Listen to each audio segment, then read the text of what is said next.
our final chapter is about beyond trading. So this is something that I've been doing for some time now, and it has been working very well for us. So from our space, what we do is we are moving from just managing the space. Right now, we are defining ourselves as both venture-backed accelerator, meaning that we're depending on equity and collecting funds from entrepreneur, but also we are corporate backed accelerator. We go out, we talk with both private, public partners and development partners to to to do projects on their behalf. So project management can be the main source of income of African hubs that I believe. So while we are continuing supporting the entrepreneurs, while we are creating beautiful programs to help their growth and helping them to get into the market and building the next businesses, if you want to be sustainable, we can start to think about project management. Because as I can tell you, as we all know, there's a lot of there is a very big skills crisis in most of our cities, and most of the time when people want to partner with a strong, competent partner, useful, energetic, they usually lie to our spaces. They usually come to the hubs and say, "Hey, do you have these kids who can do this for me? Do you have these guys who can do this for me?" So instead of just turning that into like some side activity that you do to make your friends happy or your partners happy, you can actually turn it into an actual source of revenue stream and start to think about project ideas and start to think about what partners can you source for those specific project ideas. Um, so there are some different ecosystem partners who can help you to be able to do this.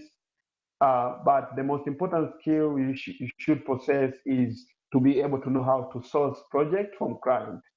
Um, Sourcing project from client is not easy. You need to be informed and networked. And to be informed and networked, you need to go to people, spend time, understand players. You need to understand their strategic, their vision, what are they planning to do in the next 2, 3, 5 years, what project are they doing in other countries so that you can replicate into your country. To also read a lot, reading newspaper, land portal, like logging into World Bank and registering on their portal and say any projects around innovation and entrepreneurship, I should be informed. Registering into UNFPA, UNDP people, going and talk to them, knowing about their next plan or next vision. It's very important. So this is crucial. And I can tell you, I'm not telling you,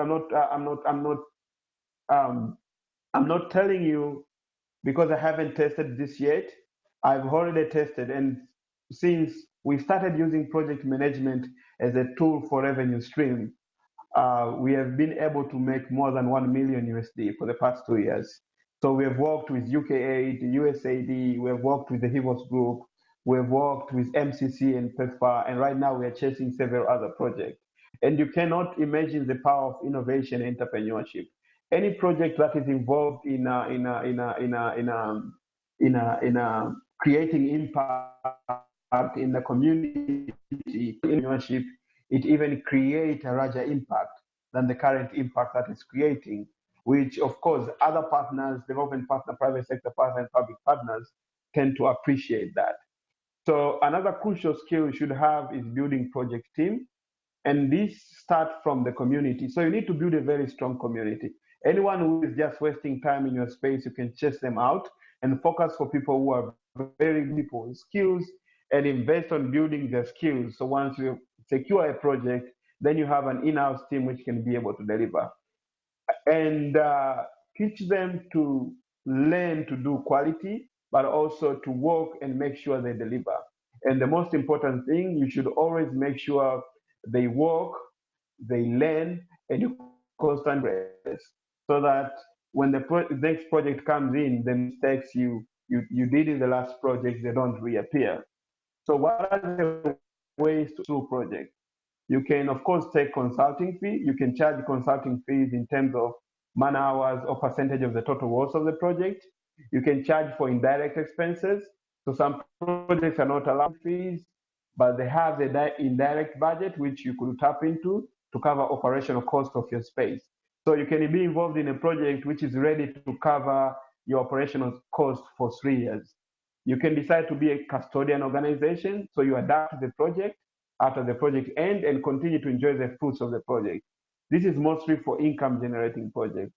And then you can form consortiums, of course, partner with people in the ecosystem, and then work with them to run for projects. So these are sample projects that we are currently running. One of them is called Data Zetu. We are running it with several other local and international partners, and it is funded by MCC and PEPFAR. There's a project that we are running with UNFPA and UKAID. It's called Amua Accelerator. And then there's another project we're running with UK. It's funded by UKAID. It's called Mawazo Challenge. So again, there's a small questions here for you guys to check and to check whether you've captured most of the things that I've been saying, and you can reflect on what I've been talking.